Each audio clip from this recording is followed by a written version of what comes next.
Colors. Kadi nyimenya kwa Ramogi juang aboduoge weche mago mag budget eni jal moro mayango ne en obila moro.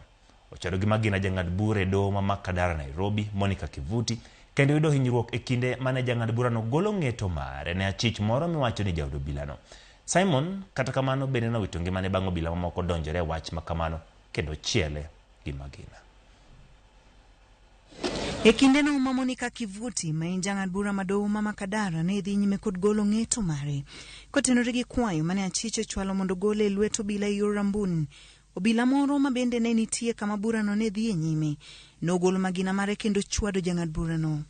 Now we had gunshots. I was nearly outside. See how our tent is. We cannot all fit. Some are out and some are inside. Then there were shots being fired. We were all told to lie down.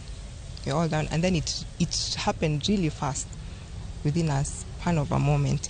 Obila no moyang nyinge kaka Samson Kipchirchir Kipruto mane en jahigni 55 kendo ne en OCS Malondiani wachore ni ne en ja-ode achich mane ing'ado ne bura Jennifer Wairimu ma jahigni 48 ma ichich goni ne oyudo omenda maromo milion 2.9 e yor mibadhi. Jennifer kata kamano ne okwayo mondo gole e lwet obila gi rambun mar pesa ching gino ma doho ne odagi.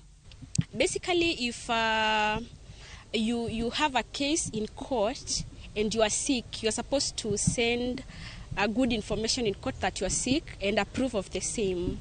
So if you don't do that, then the court usually has no option than to just request issue arrest warrants for you. Kalore gi report madoho kokale oboke ma jatije madoho Winfrida Mokaya, achijno osebedo kaka osechopo e doho mondo winj buche. Gino mane omiyo jang'ad bura no ng'ado oko rambun mane keto achichno winjo bura mare oko matwech.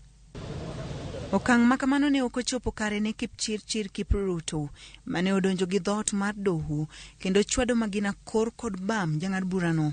Obila kata kamano no wuok mapiyo kendo chwado achijno gi magina ma onego jago no. Jang'ad bura Monica to dhi nyime gi yudo thieth ka thieth moro e boma ma Nairobi. Bad migawo mar doho kwayo chang mapiyo ne jang'ad bura no kod hocho ne familia mar obila mane onegi no. Doho singo jiwarita ne jotijege kod ji duto machopo e doho.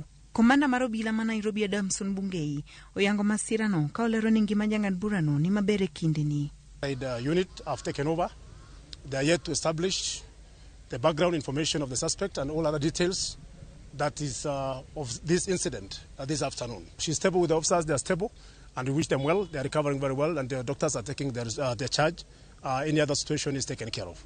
What Kenyans out here should understand is that whatever judgment or whatever ruling that is rendered, it is never the end of life. What you can do is just apply for either review by the same magistrate. If you're not satisfied with him, you can just appeal to a higher court. Diana Olunde, Ramogi TV, Nairobi.